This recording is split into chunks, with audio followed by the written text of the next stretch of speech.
یہ حدیث نمبر 19 40 نبوی کی روح دین کے اعتبار سے ایک بہت ہی اہم مسئلے سے بحث کرتی ہے۔ اس کے راوی ہیں حضرت عبداللہ ابن عباس، جن کی کنیت ہے ابو العباس، یعنی ان کے والد کا نام بھی عباس ہے، ان کے بیٹے کا نام بھی عباس ہے۔ عن ابی العباس، ایسی مزید ویڈیو کے لیے ہمارے چینل روشنی کتاب کو سبسکرائب کیجیے۔ عبداللہ ابن عمر ابن عباس رضی اللہ تعالی عنہما۔ تو اس میں چونکہ جیسا کہ میں نے عرض کیا کہ استعانت باللہ، مدد مانگنی ہو تو صرف اللہ سے مانگو، یہ دین کی روح کا ایک بہت اہم مسئلہ ہے، بہت اہم موضوع، روح دین۔ میں نے اسی لیے آج سورہ فاتحہ کی تلاوت کی شروع میں، کہ اس مسئلے کی اہمیت جو ہے اس کا آپ کو اندازہ ہو جائے۔ سورہ فاتحہ جو ہماری نماز کا جزو لازم ہے، حدیث نبوی ہے لا صلاۃ لمن لم یقرأ بفاتحۃ الکتاب، سورہ فاتحہ کے بغیر کوئی نماز نہیں، ہر رکعت میں ہم پڑھتے ہیں۔ یا یہ دوسری بات ہے، فقہ حنفی کے مطابق امام پڑھتا ہے اگر جہری انداز میں تو گویا کہ پوری جماعت کی طرف سے ادائیگی ہوئے، لیکن اس پہ اتفاق ہے کہ سورہ فاتحہ ہی اصل نماز ہے۔ اسی لیے ایک حدیث میں جو مسلم شریف میں آئی ہے حضرت ابو ہریرہ سے، سورہ فاتحہ کی تجزیہ کیا گیا ہے مضامین کا، اور وہ حدیث قدسی ہے۔ قسمت الصلاۃ بینی و بین عبدی نصفین، اللہ فرماتا ہے میں نے نماز کو اپنے اور اپنے بندے کے درمیان برابر برابر تقسیم کر دیا۔ بندہ کہتا اب اس کے بعد ساری تفصیل سورہ فاتحہ کی ہے۔ صلاۃ کہا قسمت الصلاۃ بینی و بین عبدی نصفین، تو ہم تو صلاۃ میں سورہ فاتحہ بھی ہے، پھر اس کے بعد کچھ ہم اور قرآن مجید کی آیتیں پڑھتے ہیں، پھر رکوع بھی ہے، پھر سجود بھی ہے، قیام بھی ہے اور قاعدہ بھی ہے، سب ہے۔ صلاۃ تو منقطع، لیکن یہ کہ اصل صلاۃ سورہ فاتحہ۔ چنانچہ اس حدیث میں تجزیہ کیا گیا ہے، جب بندہ کہتا ہے، میرا بندہ یہ کہتا ہے الحمدللہ رب العالمین، تو میں یہ کہتا ہوں، اللہ تعالیٰ یہ فرماتا ہے حمدنی عبدی، میرے بندے نے میری حمد کی، تعریف کی، ثنا کی۔ جب بندہ کہتا ہے الرحمن الرحیم، میں کہتا ہوں، اللہ کہتا ہے اثنا علی عبدی، میرے بندے نے میری ثنا کی۔ اور جب بندہ کہتا ہے مالک یوم الدین، تو اللہ فرماتا مجدنی عبدی، میرے بندے نے میری بزرگی بیان کی۔ تو یہ سارا میں اس لیے آپ کو حوالہ دے دیا ہے۔ آج میں سورہ فاتحہ کا درس نہیں دے رہا ہوں، پوری بات نہیں سنا رہا ہوں، یہ اصل نماز سورہ فاتحہ ہے۔ اب سورہ فاتحہ میں 7 آیتیں ہیں، اور عجیب ترتیب ہے، 3 آیتوں پر ایک جملہ بنتا ہے، الحمدللہ رب العالمین الرحمن الرحیم مالک یوم الدین، آیتیں 3 جملہ 1۔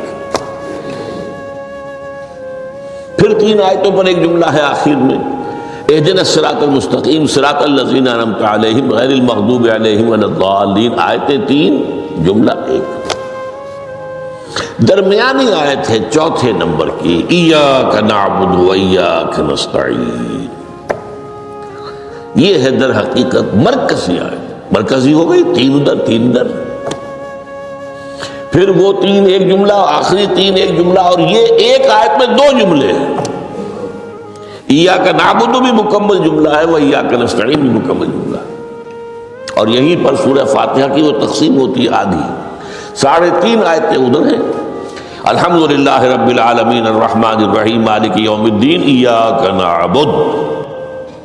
اب واو آ گیا، یہ واو ایسے ہے جیسے کہ آپ ترازو کو پکڑتے ہیں، مٹھ اس کی جو ہے۔ اب 3.5 آیتیں ہیں، وَإِيَّاكَ نَسْتَعِينُ اهْدِنَا الصِّرَاطَ الْمُسْتَقِيمَ صِرَاطَ الَّذِينَ أَنْعَمْتَ عَلَيْهِمْ غَيْرِ الْمَغْضُوبِ عَلَيْهِمْ وَلَا الضَّالِّينَ۔ یہ جو مرکزی آیت ہے، اس میں 2 باتوں کا ذکر ہے۔ ایاک نعبد، ایک تو ہم اقرار کرتے ہیں کہ اللہ ہم صرف تیری ہی بندگی کرتے ہیں اور کرتے رہیں گے، یہ حال اور ماضی، حال اور مستقبل دونوں کو محیط ہے۔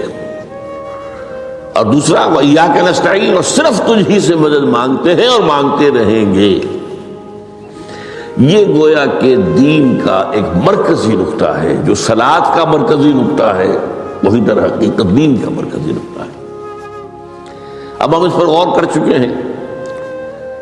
40 نبوی کی حدیث نمبر 3 جو ہے وہ اس پر ہے، ایاک نعبد۔ اس میں گفتگو ہو چکی ہے تفصیل سے کہ عبادت کا تصور کیا ہے، جس کے لیے انسان کو پیدا کیا گیا۔ وما خلقت الجن والانس الا لیعبدون، اور تمام رسولوں کی دعوت کا مرکزی نقطہ ان اعبدوا اللہ ما لکم من الہ غیرہ۔ زندگی آمد برائے بندگی، زندگی بے بندگی شرمندگی۔ اور اس میں جو کنفیوژن ہم نے پیدا کر دیا ہے کہ عبادت کو عبادات کے مترادف قرار دے دیا۔ نماز، روزہ، حج اور زکوٰۃ یہ عبادات ہیں، وہ عبادت جس کے لیے ہمیں پیدا کیا گیا ہے وہ یہ چیزیں نہیں ہیں، وہ ہے پوری زندگی میں ہمہ تن، ہمہ وقت، ہمہ جہت اللہ کی اطاعت۔ ہر وقت نماز تو نہیں پڑھی جاتی، ہر روز روزہ تو نہیں رکھا جاتا۔ یہ جو کہا کہ میں نے صرف تمہیں پیدا ہی اس لیے کیا کہ میری عبادت کرو، تو عبادت سے مراد یہ چیزیں نہیں ہو سکتی۔ یہ در حقیقت اس عبادت کے لیے سپورٹس ہے، جیسے 4 ستون ہیں ان پر چھت ہے، چھت کو سپورٹ دینے کے لیے ستون ہے۔ ستونوں کی معنویت ہی تب ہے جبکہ چھت ہو، ورنہ کیا کہیں گے کس لیے کھڑے کر دیے 4 ستون، پاگل پن ہے کوئی، کس لیے، بٹ فار، جب تک کہ چھت کا تصور نہ ہو۔ شامیانے کے لیے 4 آپ نے بانس کھڑے کیے ہیں، کس لیے، اس شامیانے کو سپورٹ کرنے کے لیے۔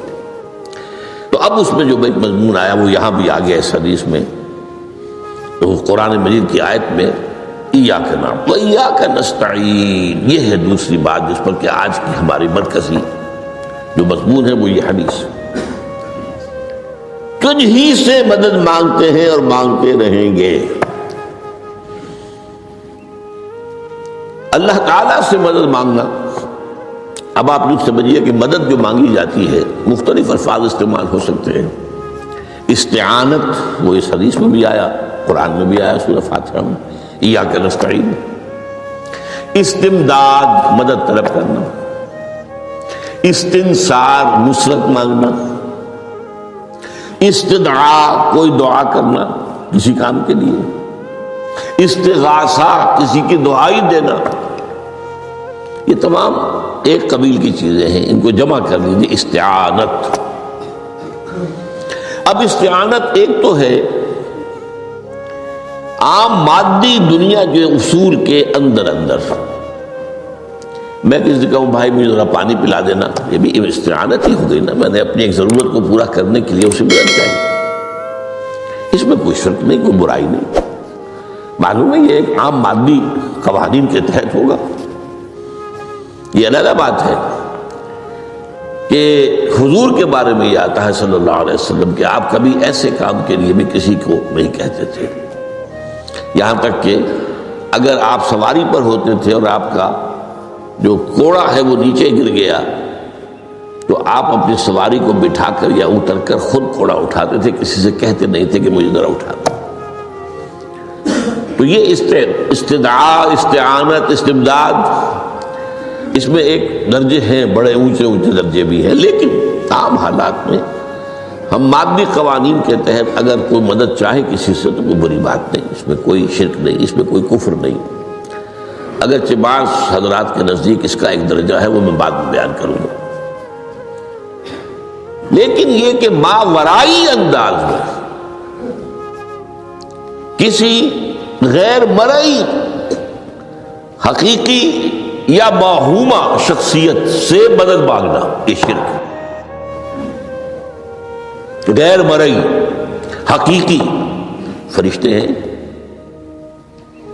غیر مرئی ہے حقیقی، موہومہ جنہوں نے گاڈز اینڈ گاڈیسز اور آلہہ بنا لیے، دیویاں دیوتیا بنا لیے، یہ موہومہ ہے، ان کے وہم کی پیداوار، وہ بھی غیر مرئی ہے، وہ ان کی انہوں نے تصویریں بنا دی ہیں پوجنے کے لیے، لیکن وہ یہ کہتے ہیں یہ تصویریں جو ہم نے بنائی ہیں یا یہ مجسمے بنائے ہیں، بت بنائے ہیں، یہ صرف توجہ کے ارتکاز کے لیے ہے تاکہ پورا مراقبہ کر سکے ہم، اپنی توجہ کو مرکوز کر سکیں. ہمیں بھی پتا ہے کہ ان بتوں میں کچھ نہیں ہے. ایک عام ہندو ہے بیچارہ، عام جاہل دیہاتی، وہ تو یہی سمجھتا ہوگا کہ اسی میں ہے سب کچھ، اس بت ہی کے اندر ہے. لیکن جو پڑھے لکھے ہندو ہیں، جو تعلیم یافتہ لوگ ہیں، ڈاکٹر رادھا کرشنن بہت بڑا فلسفی تھا، جو آپ کو معلوم ہے بھارت کا صدر رہا ہے، بہت بڑا فلسفی. تو اس کی ایک کتاب ہے انڈین فلسفی پہ، اتنی موٹی موٹی 2 جلدیں ہیں اور بڑی باریک ٹائپ کی. اس میں اس نے کہا کہ ہم ان بتوں میں کچھ نہیں سمجھتے، یہ تو صرف کنسنٹریشن، توجہ کو مرکوز کرنے کے لیے ہم نے ان کو بنا لیا ہے، تاکہ ان کے ساتھ ایک ذہنی اور روحانی رشتہ قائم کرنے کے لیے اپنی توجہات کو مرکوز کر سکیں. بہرحال یہ میں نے بتایا، ایک ہے غیر مرئی حقیقی، ایک ہے غیر مرئی موہومہ. غیر مرئی حقیقی میں فرشتے بھی ہیں، معلوم ہے یہاں موجود ہیں، کرامن کاتبین ہیں، لیکن میں یہ نہیں کہہ سکتا کہ ذرا میری یہ مشکل دور کر دو. اس فرشتے سے میں مخاطب نہیں ہو سکتا، یہ شرک ہو جائے. حالانکہ ہمیں معلوم ہے فرشتہ ہے. فرشتے تو اس وقت ہمارے اس مجمع کو گھیرے ہوئے ہیں. حضور کی حدیث ہے، مجتمع قوم فی بیت من بیوت اللہ یتلون کتاب اللہ ویدارسونہ بینہم الا حفتہم الملائکہ وغشیتہم الرحمہ. جب بھی کبھی میرے گھروں سے کسی گھر میں میرے بندے جمع ہوتے ہیں قرآن کو پڑھنے اور سمجھنے کے لیے، سمجھنے سمجھانے کے لیے، تو فرشتے ان کے گرد گھیرا ڈال لیتے ہیں اور ان پر رحمت چھا جاتی ہے اور سکینت ان پر آسمان سے نازل ہوتی ہے. اور اللہ تعالیٰ ان کا ذکر کرتا ہے فی من عندہ. دیکھو اے فرشتوں، تم تو کہتے تھے نا کہ اے اللہ تو یہ خلیفہ بنانے چلا ہے آدم، یہ تو دنیا میں فساد مچائے گا. دیکھو وہ میرے بندے وہ کیا کر رہے ہیں. اللہ تعالیٰ ذکر کرتا ہے ان کا اپنی اس مجلس میں، وہ جو ملأ اعلیٰ کی مجلس ہے، جو اللہ تعالیٰ کے قریب ترین جو فرشتے ہیں ان میں. تو فرشتے ہیں لیکن مدد نہیں مانگی جا سکتی. اسی طرح اب ذرا مسئلہ دوسرا وہ مختلف ہی ہو جائے گا. میں نے پہلے وہ بات کی جس میں اختلاف کا امکان ہی، فرشتے تو ہیں، ان پر ہمارا ایمان ہے. اور اصل میں ایمان بالملائکہ ہی کی شکل بگڑی ہے. یہ جو گاڈ اور گاڈیسز بنا لیے گئے اور دیوی اور دیوتا بنا لیے گئے اور آلہہ بنا لیے گئے، ملائکہ ہی کی. ملائکہ کو اللہ نے ایک ایک کام کے اوپر معمور کیا ہوا ہے. یہ پہاڑوں کا فرشتہ ہے، یہ بارش کا فرشتہ ہے، یہ فلاں کا فرشتہ ہے. انہوں نے انہی کو دیوتا بنا لیا. بس غلطی کیا لگی کہ ان کا کوئی اختیار بھی ہے. ہمارا ایمان کیا، فرشتوں کا اختیار کوئی نہیں. یفعلون ما یؤمرون، جو اللہ حکم دیتا ہے کرتے ہیں، ان کا کوئی اختیار نہیں. بس یہ باریک سا پردہ ہے. یہی ایمان بالملائکہ بن گیا ہے. دیویوں دیوتاؤں کی شکل اختیار کی. عرب کے لوگ خدا کی بیٹیاں کہتے تھے وہ، یہ فرشتے خدا کی بیٹیاں ہیں. ان کے نام پر لات، یہ مؤنث نام ہے، لات. عزا عزیز کا مؤنث ہے، منات یہ سب مؤنث نام ہے. یہ دیویاں ہیں، یہ اللہ کی بیٹیاں ہیں، فرشتے ہیں اصل. تو میں نے کہا کہ پہلے میں نے بات کی ہے وہ غیر مرئی کہ جو یقینی ہیں، متفق علیہ ہیں، فرشتے ہیں. ایک ہے مختلف فی، وہ یہ ہے کہ اولیاء اللہ کی ارواح بھی ہیں. ان کو بھی یہ، اگر یہ قول امام الہند شاہ ولی اللہ دہلوی کا نہ ہوتا تو میں کبھی اس کو تسلیم نہ کرتا. ان کا قول ہے کہ اللہ تعالیٰ اپنے جو بڑے محبوب بندے ہوتے ہیں ان کے انتقال کے بعد ان کی ارواح کو بھی فرشتوں کے جو درجہ اسفل ہے، سب سے نچلے درجے کے جو فرشتے ہیں، ان میں شامل کر دیتا ہے. اور اللہ کے احکام کی جیسے تنفیذ وہ فرشتے کرتے ہیں وہ بھی کرتے ہیں. اب یہ مختلف فی مسئلہ ہو گیا، سب کے نزدیک نہیں ہے ایسا. لیکن یہ کہ بعض کے نزدیک شاہ ولی اللہ کہہ رہے ہیں تو اس کو تو ہم اٹھا کر ردی کی ٹوکری میں تو نہیں پھینک سکتے بات. لیکن ان کو بھی نہیں پکارا جائے گا. وہ ہے، وہ بھی اللہ کی سول سروس کے اندر بھرتی ہو گئے. سول سروس ہے نا، اس کے کارڈرز ہیں ہمارے ہاں. پٹواری سے آپ چلیں گے تو ریونیو کا محکمہ جو ہے، پٹواری پر گرداور اور گرداور سے گرداور، قانون گو اور اس سے اوپر اور نائب تحصیلدار، یہ چلے گا. تو فرشتوں کے بھی گریڈ ہیں، طبقہ اسفل، طبقہ اعلیٰ. تو اگر اللہ تعالیٰ اپنے نیک بندوں کی ارواح کو بھی اس میں شامل کر دے تو ہمیں کیا اعتراض ہے؟ اور اس کو ماننے سے کوئی شرک لازم نہیں آئے گا. ہاں انہیں پکارو گے تو شرک لازم آ جائے گا. بات سمجھ رہے؟ باریک فرق. فرشتوں کو مانتے ہیں، پکار نہیں سکتے، مدد نہیں مان سکتے. اسی طریقے سے ان کو آپ مانتے بھی ہوں اگر کہ وہ ملائکہ کی آخری صف میں ان کو بھی اللہ نے بھرتی کر لیا ہے تو ٹھیک ہے. لیکن یہ کہ آپ اختلاف کریں، اختلاف بھی کر سکتے ہیں کہ اتنی بڑی بات کے لیے کوئی دلیل قرآن مجید سے ہمیں نہیں ملتی. فرض کیجئے کوئی شخص کہتا ہے، لیکن یہ کہ یہ ایک قول ہے، ایک محدث کا ہے. لیکن میں نے جو بات فرق میں جو بتا رہا ہوں، ان کو یہ مان لینا کہ فرض کیجئے شیخ عبد القادر جو ہے بغدادی گیلانی رحمۃ اللہ علیہ، ان کی روح اب کہیں آ سکتی ہے، ارواح آ سکتی ہے، جیسے ملائکہ آ سکتی ہے. روح محمدی صلی اللہ علیہ وسلم آ سکتی ہے. لیکن ہم اس وقت محمد کو پکاریں گے نہیں.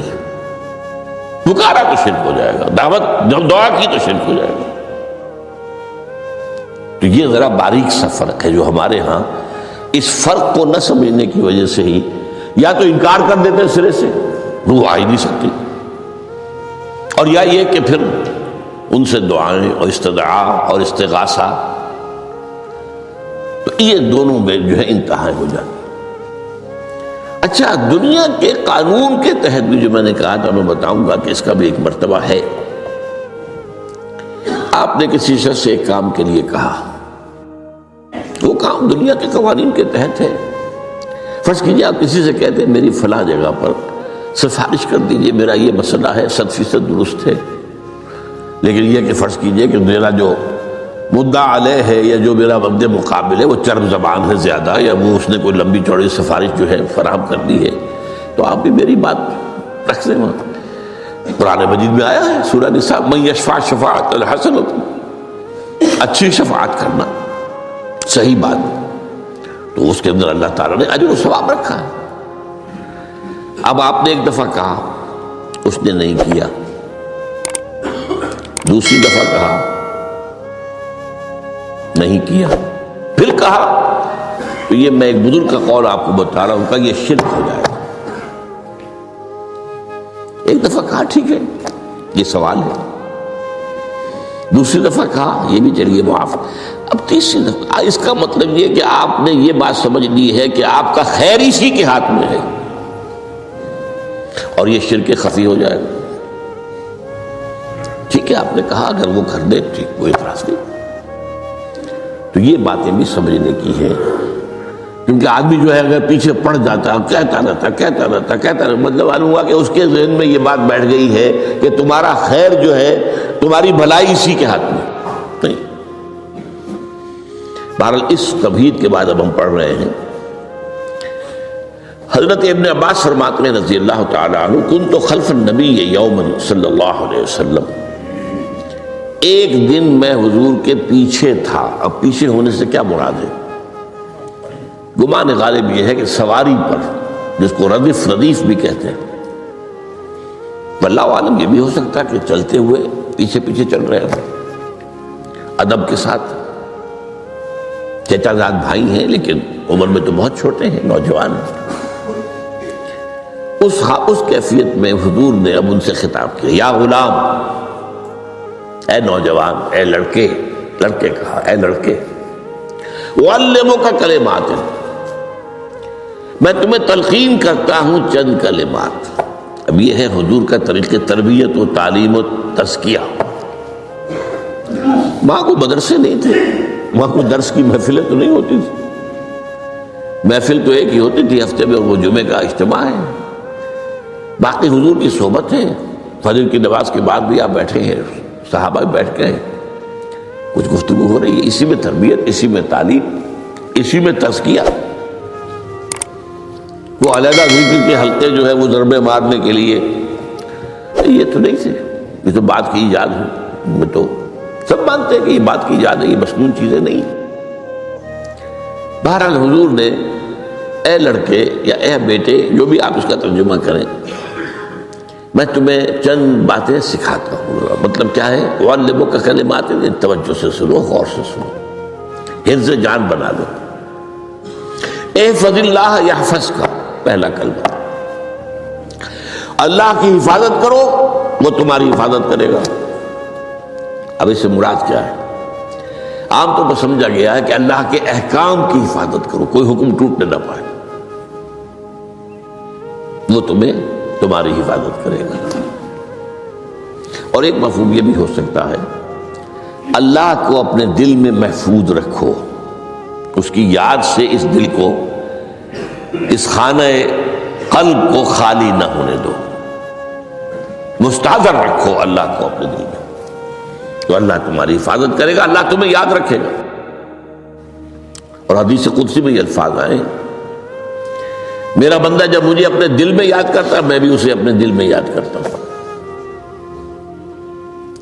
جب میرا بندہ کسی محفل میں میرا ذکر کرتا ہے میں اس سے کہیں بہتر محفل میں اس کا ذکر کرتا ہوں۔ اللہ کی محفل تو ملائکہ اعلیٰ کی ہے، ملائکہ مقربین کی ہے۔ وہ جو امیر خسرو کا شعر ہے وہ پتہ نہیں کس کیفیت میں انہوں نے کہا ہے، خدا خود میر محفل بود اندر لامکاں خسرو، محمد شمع محفل بود شب جائے کہ من بودم۔ اے خسرو، رات میں جہاں تھا وہ رات کوئی کیفیت تھی جو گزری ہے، وہ ایک لامکان کی محفل تھی۔ اب مکان نہیں ہے، لامکان ہے، مادی نہیں ہے، وہ اس کی محفل میں میر محفل اللہ تھا اور شمع محفل محمد تھے صلی اللہ علیہ وسلم۔ خدا خود میر محفل بود اندر لامکان خسرو، محمد شمع محفل بود شب جائے کہ من بودم۔ بہرحال اللہ کو تم اپنے دل میں مستحضر رکھو، اللہ تعالیٰ تمہیں بھی یاد رکھے گا۔ دوبارہ فرمایا احفظ اللہ تجدہ امامک تجاہک، اللہ کو یاد رکھو تو اپنے سامنے موجود پاؤ گے، جب چاہو دعا کرو۔ وہ جو بات کہا ہے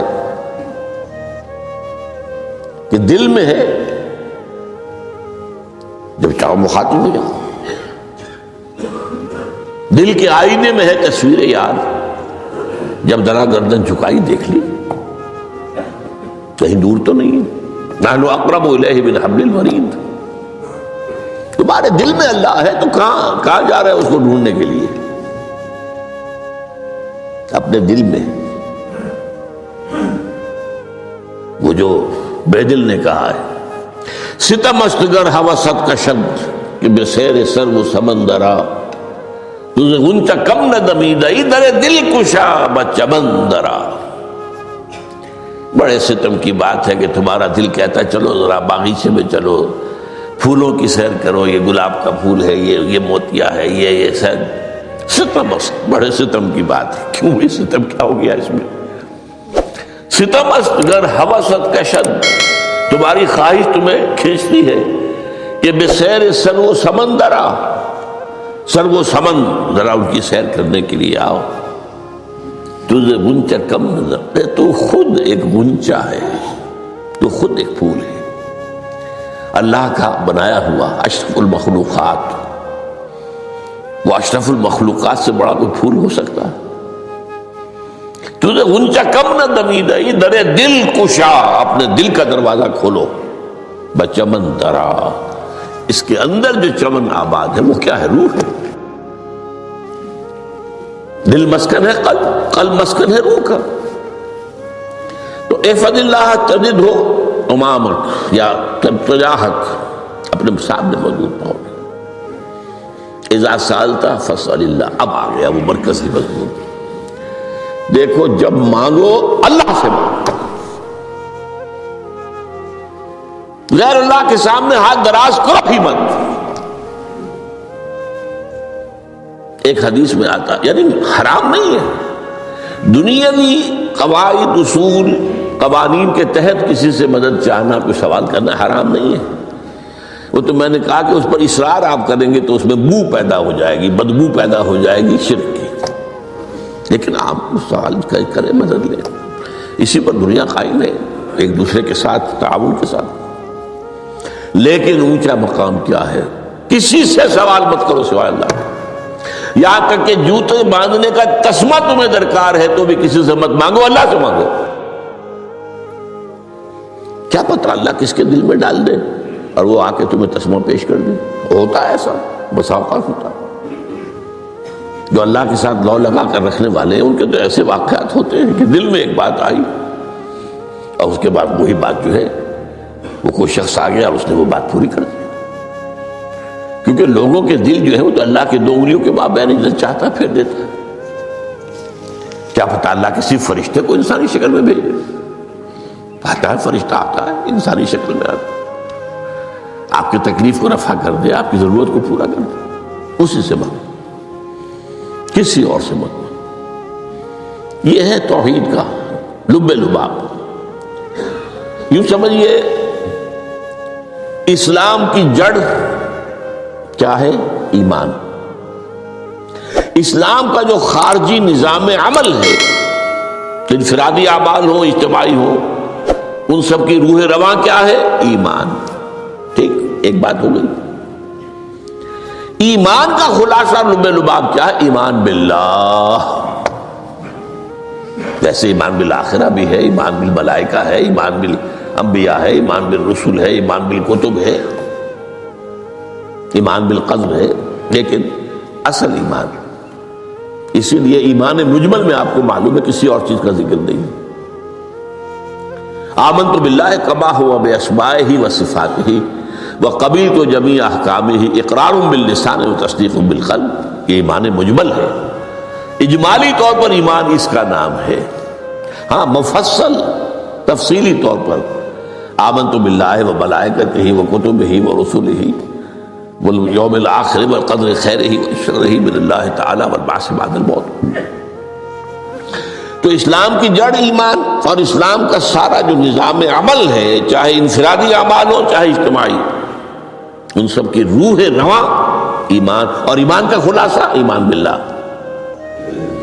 اور ایمان باللہ کا اصل حاصل وہ ہے جو اس حدیث میں آ رہا، اس کے دو ہیں تقاضے، عبادت صرف اسی کی، استعانت صرف اسی سے۔ اس لیے میں نے سورہ فاتحہ کا تذکرہ شروع میں کیا۔ یہ عبادت کا جوہر ہے، عبادت کا جو ہے یہ ایمان کا حاصل، عبادت صرف اس کی اور استعانت صرف اس سے۔ استعانت ہی میں سوال بھی آ گیا، یہ بھی مدد ہے۔ آپ کسی سے کچھ مدد مالی چاہ رہے ہیں یا کوئی اور مدد چاہتے ہیں، کسی کام میں مدد چاہتے ہیں، جیسے میں نے کہا تھا کہیں سفارش کرانا چاہتے ہیں، یہ بھی مدد ہے۔ وَإِذَا اسْتَعَنْتَ فَاسْتَعِنْ بِاللَّهِ، اور جب مدد مانگو صرف اللہ سے مانگو۔ اور وہ سارے الفاظ یاد کر لیے، استدعاء، استعانت، استغاثہ، یہ جو غوث اعظم سے استغاثہ کیا جاتا ہے یہ تو شرک ہے۔ استغاثہ اللہ سے، دعائی اللہ کی۔ اس اعتبار سے استمداد، استعانت، استدعاء، استغاثہ، یہ سب اللہ سے، صرف اللہ سے۔ عبادت صرف اللہ، ایاک نعبد، اور استعانت صرف اللہ سے۔ اذا سألت فاسأل اللہ واذا استعنت فاستعن باللہ واعلم۔ اب یہ جو آخری ٹکڑا آ رہا ہے، حدیث نمبر 4 تھی وہ عبداللہ ابن مسعود رضی اللہ تعالیٰ عنہ، اس میں بھی مضمون جو آیا وہ یہاں پر دوبارہ آ رہا ہے۔ وعلم، اور اے میرے بیٹے، میرے بچے، اے عزیز، علم جان لو ان الامت لو اجتمعت علی ان ينفعوک بشیء، اگر سب لوگ جمع ہو کر چاہیں کہ تمہیں کسی شے کا نفع پہنچا دے، کوئی فائدہ پہنچا دے، لن ينفعوک الا بشیء قد کتبہ اللہ لک، نہیں پہنچا سکتے وہ تمہیں کوئی نفع مگر صرف وہی جو تمہارے لیے اللہ نے لکھ دیا، پھر کیوں مانگو ان سے؟ یہ تو فعل عبث ہو گیا، بیکار بات ہو گئی، ان کے ہاتھ میں کچھ ہے ہی نہیں۔ لہذا یہ جان لو سب لوگ مل کر چاہیں کہ تمہیں کوئی نفع پہنچا دیں، نہیں پہنچا سکتے مگر وہی کچھ جو اللہ نے تمہارے لیے اگر لکھ دیا ہے تو مل جائے گا، ورنہ نہیں۔ آپ اندازہ کیجئے کہ جو شخص اس سطح پر آ جائے اس میں کتنا استغنا ہوگا، کسی کے سامنے پیشانی رگڑے گا اپنی، کسی کے سامنے ہاتھ پھیلائے گا، کسی کے سامنے اپنی عزت نفس کو ہتھیلی پر رکھ کر پیش کرے گا۔ تم نے سوال کیا تو عزت نفس تو تم نے اس کے سامنے پیش کر دی، اب وہ چاہے تو کچھ اس کا لحاظ کر لے، چاہے تو ٹھوکر مار دے تمہاری عزت نفس کو۔ یہ وہ مقام ہے جب مانگو صرف اللہ سے، جب مدد طلب کرو صرف اللہ سے، اور جان لو اگر تمام لوگ جمع ہو کر تمہیں کوئی فائدہ پہنچانا جائے نہیں پہنچا سکتے، الا بشیء قد کتب اللہ لک وان اجتمعوا علی ان یضروک بشیء لم یضروک الا بشیء قد کتب اللہ علیک، اور اگر سب مل کر چاہیں تمہیں کوئی نقصان پہنچا دے نہیں پہنچا سکتے مگر وہی کچھ جو اللہ نے تمہارے لیے لکھ دیا۔ اب بتائیے خوف کی جڑ کٹ جائے گی کہ نہیں؟ یہ جو ایمان جو ہے یہ خوف اور حزن دونوں سے نجات دلانے والی بات ہے۔ جو حقیقی مومن ہے وہ اللہ کا ولی ہے، حقیقی مومن وہ اللہ کا ولی ہے، اور الا ان اولیاء اللہ لا خوف علیہم ولا هم يحزنون۔ یہ اولیاء اللہ کو علیحدہ مخلوق نہیں ہے، کوئی ان کے سر پہ سینگ نہیں ہوتے، انسان ہی ہوتے ہیں، لیکن حقیقی معنی میں مومن ان اعتبارات سے جو آج ہم پڑھ رہے ہیں، ایمان اس درجے کا پہنچ گیا تو اللہ کا ولی ہے۔ اور ان لوگ کے لیے خوف کس بات کا ہوگا؟ کس سے خوف کروں؟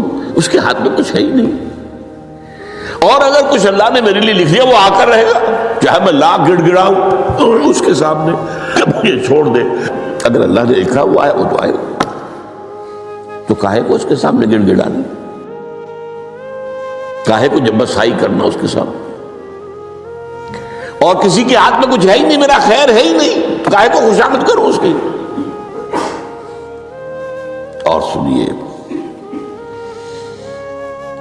رفعت الاقلام، دیکھو نوجوان، قلمیں اٹھا لی گئی ہیں، وجفت الصحف، اور جو رجسٹر ہیں صحیفے ان کی سیاہی خشک ہو چکی ہے۔ یہ ہے وہ اللہ کا علم قدیم جس میں ہر شے لکھ دی گئی، اس کی قلم اٹھا لیے گئے۔ جیسے آپ کو معلوم ہے امتحان ہوتا تھا، 3 گھنٹے ختم ہو گئے، اسٹاپ رائٹنگ، بس اب قلم رک جانا چاہیے۔ وہ قلم تو تقدیر کا کاتب جو ہے وہ قلم اس کا اب اٹھا لیا گیا، اور جو صحیفے جن پر کہ لکھا گیا وہ خشک بھی ہو گئے۔ یہ تو روایت ہے جو امام ترمذی نے جس کو روایت کیا، یہ متن ان کا ہے جو ہم نے پڑھا ابھی، اور ان کا قول یہ ہے کہ یہ حدیث حسن صحیح ہے، لیکن یہی روایت اور انہی راوی سے عبداللہ ابن عباس سے رضی اللہ تعالیٰ عنہما اور بھی محدثین نے کی ہے، تو اس میں سے ایک اور متن جو ہے وہ یہاں پر امام نووی نے دے دیا ہے۔ احفظ اللہ تجدہ امامک، یہ تو پہلا وہ ٹکڑا تھا، وقت تجاہک تھا، یہاں امامک ہے، مطلب ایک ہی ہے، اپنے سامنے پاؤ گے۔ اللہ کی حفاظت کرو، اللہ کو دل میں، اللہ کی یاد کو محفوظ رکھو، گویا کہ اللہ کو مستحضر رکھو۔ ذکر اللہ کے معنی کیا ہے؟ استحضار اللہ فی القلب، یہ ذکر اللہ ہے۔ جنہیں ہم ذکر سمجھ بیٹھے ہیں وہ ذکر کے ذریعے ہے۔ اقیم الصلاۃ لذکری، نماز قائم کرو میری یاد کے لیے ہے، نماز ذریعہ ہے یاد کا۔ یہ علیحدہ بات ہے کہ آپ نے 17 رکعتیں بھی پڑھ لی ہو جو عشاء کی، اور یاد آپ کو آئی نہیں کوئی، آپ تو ایک میکینیکل انداز میں جو ہے وہ اٹھک بیٹھک کر رہے ہیں اور آپ کی زبان سے کچھ بھی نکل رہا ہے، تو اس کا آپ کے شعور سے، دل کی گہرائی سے کوئی رابطہ ہے ہی نہیں، وہ ذکر تو نہیں ہوا۔ ہاں نماز فرض تھی، وہ ادا ہو گئی، آپ کی فرض ادا ہو گئی۔ تو جنہیں ہم نے جنہیں ذکر سمجھا وہ ذرائع ذکر ہے، اللہ اللہ سبحان اللہ زبان سے، یہ تاکہ اس کے نتیجے میں وہ ذکر حاصل ہو جائے۔ استحضار اللہ فی القلب، ذکر کے معنی ہے استحضار اللہ فی القلب۔ تعرف الی اللہ فی الرخاء، اور دیکھو کشادگی کے وقت میں تم اللہ کو یاد رکھو، اللہ کی طرف رجوع کیے رہو، بھول نہ جاؤ۔ وہ نہ ہو جو کبھی کہا تھا، بہادر شاہ ظفر کے اشعار میں سے بہت زور کا شعر ہے، ظفر آدمی اس کو نہ جانیے چاہے کتنا ہی ہو فہم و ذکا، جسے عیش میں یاد خدا نہ رہی، جسے تیش میں خوف خدا نہ رہا۔ وہ ہے کشادگی کی حالت میں، جب کہ تمہارے لیے کشادگی ہے، اللہ کی طرف رجوع کیے رکھو۔ یعرف کا فی الشدہ، تو اللہ اپنی توجہ تم پر رکھے گا شدت کے وقت میں، جب تمہیں کوئی تکلیف ہے اس تکلیف کو تم پر آسان کر دے گا۔ تکلیف تو آنی ہے، لکھی ہوئی ہے، وہ تو آئے گی، لیکن یہ کہ اللہ تعالیٰ اس کی شدت کو، ایک ہی چیز ہے جس کو ایک انسان بہت شدت کے ساتھ محسوس کر رہا ہے، دوسرا آدمی اتنا نہیں محسوس کر رہا ہے، احساس کا معاملہ ہوگا نا۔ وہ تو اصل میں اگر انسان کی نروز کٹی ہوئی ہے تو احساس ہوگا ہی نہیں، سرے سے ہی نہیں ہوگا۔ تو اس اعتبار سے اللہ تعالیٰ تمہارے لیے اس شدت کی کمی کر دے گا۔ وَعْلَمْ أَنَّمَا أَخْطَأَكَ لَمْ يَكُنْ لِيُصِيبَكَ، اور جان لو جو چیز تم سے چھوٹ گئی ہے، رہ گئی ہے، وہ ہرگز تمہیں ملنے والی نہیں تھی۔ اب آپ نے کسی ملازمت کے لیے درخواست نہیں ہے، درخواستیں مانگی گئی ہیں، اپنی سی محنت کر لی، نہیں ملی ملازمت، اب آپ بیٹھے ہوئے افسوس میں، رنج میں، غم میں، فلاں نے یہ کر دیا، فلاں نے یہ کر دیا، وہ فلاں جو ہے بڑی تکڑی سفارش لے آیا تھا، فلاں نے رشوت دے دی۔ چھوڑو میاں اس کو، وہ تمہارے لیے نہیں تھی۔ کاہے کو اپنے ذہن کے اندر یہ کھچڑی پکا رہے ہو بیٹھے ہوئے؟ خامخواہ آپ شاید سوء ظن میں بھی مبتلا ہو رہے ہو، کسی نے نہ رشوت دی اور آپ سمجھتے ہو کہ رشوت دی ہے اس نے۔ یہ ساری چیزیں جو ساری سیئات، ان کی جڑ کٹ جائے گی۔ وَعْلَمْ أَنَّمَا أَخْطَأَكَ لَمْ يَكُنْ لِيُصِيبَكَ وَمَا أَصَابَكَ، اور جو چیز تم پر آ گئی، لَمْ يَكُنْ لِيُخْطِئَكَ، ہو ہی نہیں سکتا تھا کہ وہ تم پر نہ آتی۔ یہ کر لیتا تو ہو جاتا، شاید یہ کر لیتا، میں نے ٹیکا پہلے لگوا دیا ہوتا تو یہ بات نہ ہوتی۔ بھائی وہ جو ہونا تھا وہ ہونا تھا۔ اب یہ وہ چیز ہے جس سے انسان میں کیفیت پیدا ہوتی تسلیم و رضا۔ ہم بھی تسلیم کی خو ڈالیں گے، بے نیازی تیری عادت ہی صحیح، اے اللہ جو تو نے چاہا مجھے قبول ہے۔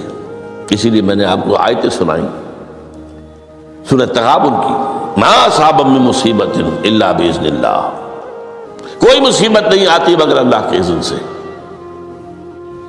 ومن یؤمن باللہ یہد قلبہ، جو اللہ پر ایمان رکھتا ہو اللہ اس کے دل کو ہدایت دے دیتا ہے۔ ہدایت کس بات کی؟ تسلیم و رضا۔ ستمست گر حوست کا شد کہ میں سر سلو سبب درا، نہیں یہ دوسرا شعر میں پڑھنا چاہتا تھا۔ سر دوستان سلامت کہ تو خنجر آزمائی، نہ شبد نصیب دشمن کے شبد ہلاکت تیغت۔ اے اللہ تیری طرف سے ہے، مجھے قبول ہے، اور بظاہر مجھے تکلیف ہو رہی ہے لیکن یقیناً اس میں میرا کوئی خیر ہے۔ یدک الخیر، تیرے ہاتھ میں تو خیر ہی خیر ہے، جو بھی تیری طرف سے آئے۔ سر تسلیم خم ہے جو مزاج یار میں، اور یہ مضمون جو ہے زیادہ بڑے پیمانے پر سورہ حدید میں آیا ہے. ما اصاب من مصیبت فی الارض ولا فی انفسکم الا فی کتاب من قبل ان نبرأہا. کوئی مصیبت نہیں آتی نہ تمہاری جانوں میں نہ زمین میں زلزلہ آ جانا، سیلاب آ جانا، کچھ اور زمین کا دھنس جانا، یا یہ ہے کہ تمہاری جانوں میں کوئی بخار ہو گیا، کوئی اور تکلیف ہو گئی، اچانک معلوم ہوا کہ صاحب جو کینسر ہے، اور کینسر بھی اب 3rd سٹیج کو پہنچ چکا ہے. لیکن جو بھی آیا ہے وہ اللہ کے علم قدیم کی کتاب میں پہلے سے لکھا ہوا ہے. فی کتاب من قبل ان نبرأہا، یہ کتاب میں درج ہے اس سے پہلے کہ ہم اسے ظاہر کریں.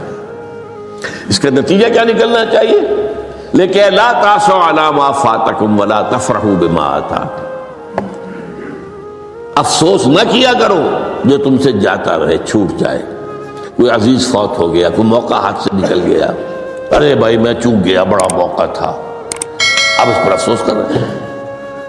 نہیں، جو چیز دیکھیں لا تاسوا علی ما فاتک ولا تفرحوا بما آتاک، جو اللہ تمہیں دے دے اس پر اتراؤ مت.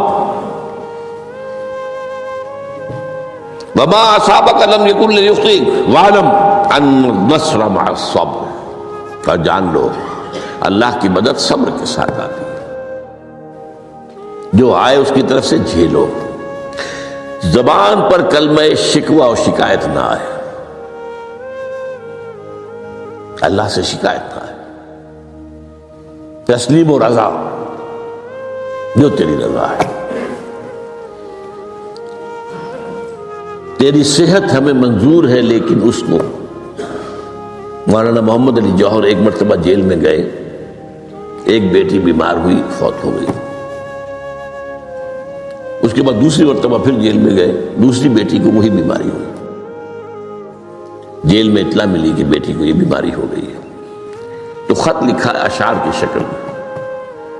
اس کا آخری شعر یہ ہے: تیری صحت ہمیں منظور ہے، لیکن اس کو نہیں منظور تو پھر ہم کو بھی منظور نہیں.